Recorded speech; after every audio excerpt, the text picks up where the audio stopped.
Hello there. It seems that, in their endeavours to halt Brexit, our Lordships have hatched an ambitious plan to overrule both the House of Commons and the UK electorate.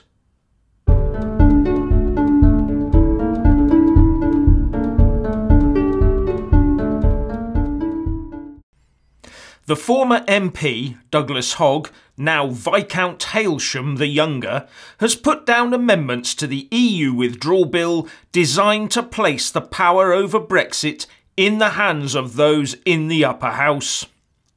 This is explained by Christopher Howarth in a piece for Brexit Central, where he goes through each of the amendments to show how they could pan out. The first amendment is pretty straightforward, in that it calls for a second Brexit referendum. But a second new clause of his would, if passed, give the House of Lords the power to delay, frustrate and ultimately reverse Brexit, and is, says the author, carefully disguised. Referring to the new clause 49 put forward by Viscount Hailsham, Howarth says that there are two triggers to this. In subsection 1A, it provides that the withdrawal agreement itself needs to be subject to the consideration of a motion in the House of Lords, which in practice would give the Lords a veto. The government could bring forward a motion and their Lordships could remove it, writes Howarth. The second trigger, he says, is in subsection 7 of the same clause, which requires the government to enact the domestic implementation of the withdrawal agreement by the 31st of January 2019. There is already a tight deadline to get this done by Brexit Day, and the Lords could easily filibuster into February, says Howarth. The Lords could thus block the withdrawal agreement.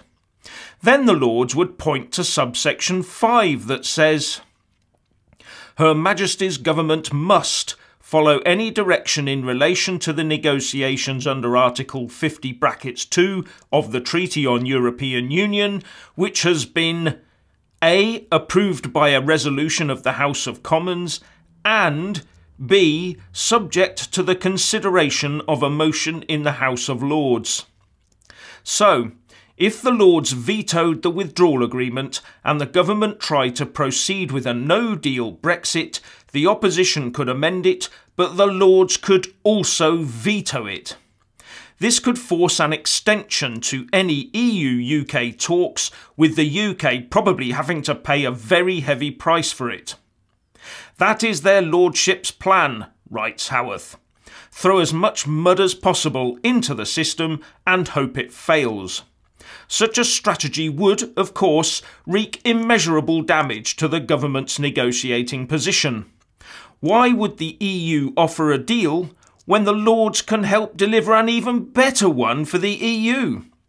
Holding open the option of Remain is a recipe for a bad deal, which in turn leads to an excuse for the Lords to reject the withdrawal agreement, leading to Remain, a self-fulfilling legislative prophecy. If the House of Lords votes this through today, then we will all know exactly where they stand. That is, it has effectively become a legislative chamber acting in the best interests of the EU, not the UK, and therefore cannot be trusted, and it now has no place in UK politics at all. And Howarth ends by saying, The idea of the unelected House dictating that we remain in the EU would be akin to an unelective dictatorship. Have their Lordships thought that one through?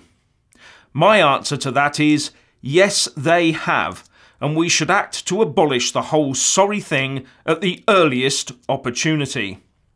And David Davis has warned the House of Lords that if they vote to let Parliament control Brexit negotiations in this way, it would lead to a major constitutional crisis.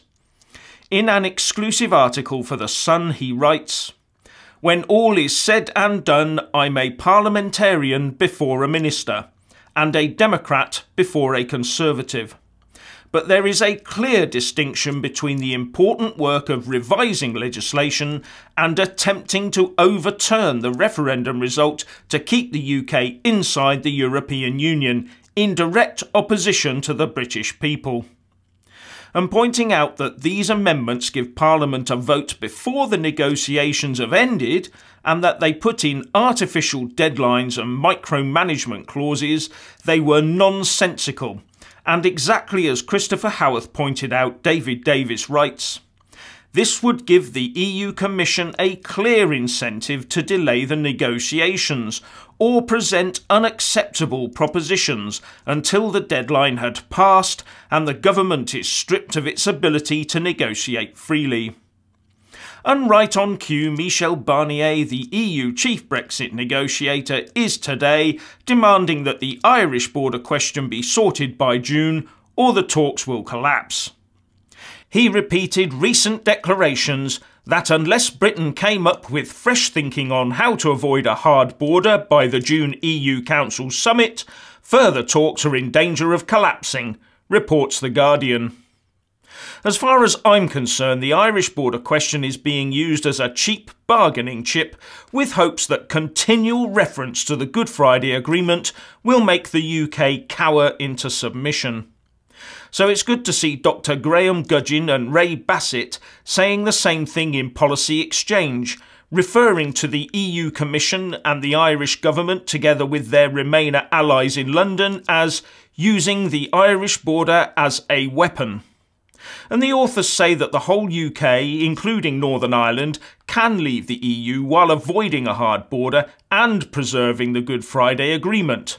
They then outline how this could be achieved and also point out that the Good Friday Agreement has very strong support, probably more today than when it was written. That would outweigh any problems that Brexit threw up, they say. Labour Brexiteer Kate Hoey also tweeted that this piece was another excellent article putting down the gloom merchants. I've left a link to the piece in the description box below. Looking at the above, you could be forgiven for thinking that the EU and the majority of the UK establishment were choreographing their efforts to keep the UK tied into the bloc, wouldn't you? But of course, that's just conspiracy theorising about what would, in any other age, have been considered as treasonous activity, isn't it? But what do you think? Please let us all know by leaving a comment below, but also don't forget to use the share tools below to share it with your friends across Facebook, Twitter and by email. Thank you for watching. Please do like and share this video, and also subscribe to my channel. And when subscribing, please do remember to press on the little bell next to the subscribe button. That way you'll get an alert every single time I put up a new video.